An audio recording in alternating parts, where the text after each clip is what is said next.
In this video, I'm going to be building the best possible value team right now in NBA 2K25 My Team, and what I mean by the best value team is going to be these are all going to be cards that have extremely good value right now in My Team. That could include some cheap, really good value cards like maybe they're 10, 15, 20,000 MT, all the way up to cards that maybe go for 80,000, 100,000 MT, but I think are all really, really good for their price tag. So you guys can take, bits and pieces from this squad, add into your lineup, or if you just want to build this entire squad, I think it's a really good team. It doesn't cost that much MT for how good of a team it actually is. But at the starting point guard position, one of the best value point guards in this game is for sure going to be Pink Diamond Stephon Castle. Again, he's one of those cheaper value cards in the game, only selling for about 20,000 MT, 6'7" at point guard, 6'9" wingspan, a very good defensive point guard, 92 steal, 92 perimeter, has great Hall of Fame defensive badges. If you guys are looking for a tall point guard that plays good defense, has a capable jump shot, and also pretty good movement as well with his dribble sigs, having that Kyrie Irving dribble style. If you're looking for like a budget version of Magic Johnson, if you're looking for a cheap version, of course, of a tall point guard, I think it's harder to find a better player for his price tag than Pink Diamond Stephon Castle. Now at the starting shooting guard position, we're going to go a little bit up in price, or maybe quite a bit up in price, but not too much. I mean, 85,000 MT to Galaxy Opal Kyle Korver, and he might be like the best value card in this game because for how good he is at shooting guard, to only be 80,000 MT is extremely good value. 6'7" at the shooting guard position, 6'9" wingspan. They gave him pretty good defensive stats for a Korver card, 92 perimeter, 90 steal, good speed, good driving dunk for Korver. But of course, the main thing about this card is that 3-point shot, 99 3 ball, every single Hall of Fame shooting badge you'll need. And they did give him his jump shot on very quick timing, and it's a great jump shot. He's got the Curry behind the back, which really helps him.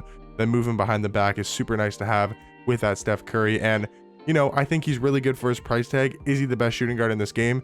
No, but the best shooting guards are what? Dark Matter Dr. J, millions of MT, 100 overall Vince Carter. Don't even want to know how much money that costed to get that card.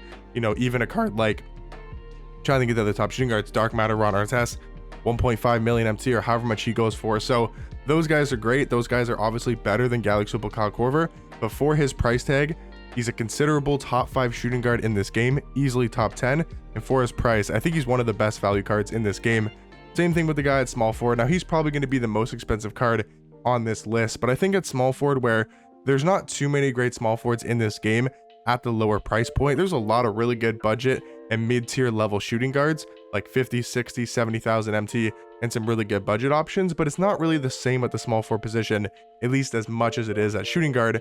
And I think Rudy Gay for his price, 6'8" small forward, 7'3" wingspan, he's just a complete small forward, good jump shot, Kyrie Irving dribble style. He's like 150k. He kind of varies in price. Sometimes I see him upwards of 200,000 MT, 175, but realistically, if you get him for a good price, just the base Galaxy Opal version, you can probably find him for 150k. And I think for that price tag, it's really going to be worth it at that small forward position. For power forward, we're going to go back to kind of a cheap card here, and that is going to be Diamond Jaren Jackson Jr. I think people are realizing that he is still so good at power forward, even though he's a diamond, and came out months and months and months ago, all the way back on November 12th.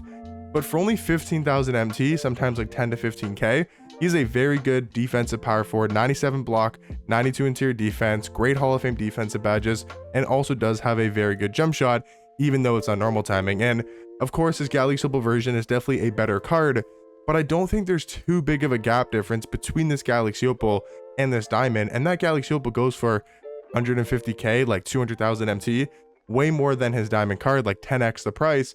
And I think for that much cheaper of a card, Diamond Jaren Jackson Jr. is one of the best value cards in this game at the power forward position. At center, to sort of round out this starting lineup, I think there's a lot of great center cards in this game that are under 100k and are really good for their price.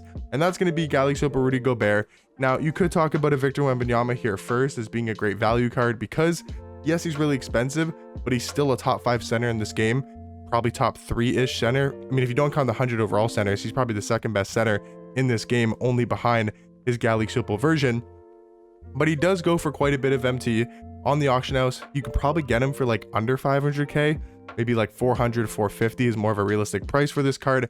So yes, he's really good even for his price tag being a lot. But I think a card like Rudy Gobert for only 70,000 MT, 80,000 MT, he's a 7'1" center, 7'8" wingspan, and he's able to guard a card like Wemby. He's a lot faster than that Pink Diamond Wemby. He's got a better player model. He's got more strength at a 97. He's better defensively as well with his stats and his badges. I mean, he's only missing one badge on Hall of Fame for defense. So yes, Pink Diamond Wemby is for sure a better card than Gobert. Not trying to debate that at all. But again, we're talking about value cards, 80,000 MT compared to 450. Unless you have tons and tons of MT to spend, I'm not really sure if it's worth that upgrade. But Rudy Gobert is still really good for the center position. And this to me would be like the best value starting lineup in this game as of right now. Now off the bench, gonna go for another budget point guard here in Kobe White.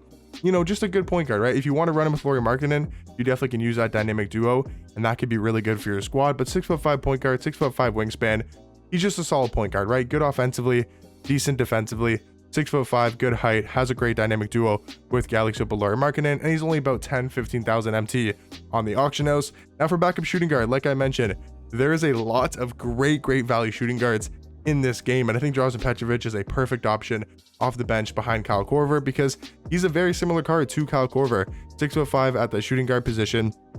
And the thing about this card, once again, 99 99 mid-range, almost every single Hall of Fame shooting badge in this game, but they did change his jump shot and they gave him an amazing release. He's got the Jared Culver base, Oscar upper on very quick timing, and you can find this card for like 50,000-60,000 MT, like not that expensive for a very good offensive shooting guard. He's good defensively as well. Again, when we're talking about value shooting guards, I think him and Kyle Korver are two of the best in this entire game at the shooting guard position. Backup small forward could be argued as one of the best value cards in this game as well, and he's coming off the bench for us. So that's going to be Pink Diamond Jonathan Bender, another card that's gone down in price. He's only like 60,000 MT, maybe 65-70k when you guys are watching this video, but 7-foot small forward, 7'4" wingspan, with seriously one of the quickest and one of the best jump shots in this entire game. Having that good of a release with the Montrezl Harrell base, Trae Young upper on quick timing, being a 7-foot small forward, able to shoot over the top of so many smaller small forwards in this game. Even a card like Rudy Gay, who's 6'8" at small forward, if you're not getting a hand up or if you're not jumping over at Jonathan Bender, he could even shoot over a card like Rudy Gay, who's one of the best small forwards in this game. So super versatile at that small forward position. He's great defensively because of his size. He's super switchable on defense. Can guard the 1 through 4 at a very high level, and a lot of centers as well. At the backup power forward position, going to be another great budget option, and that's going to be Diamond Tyson Chandler.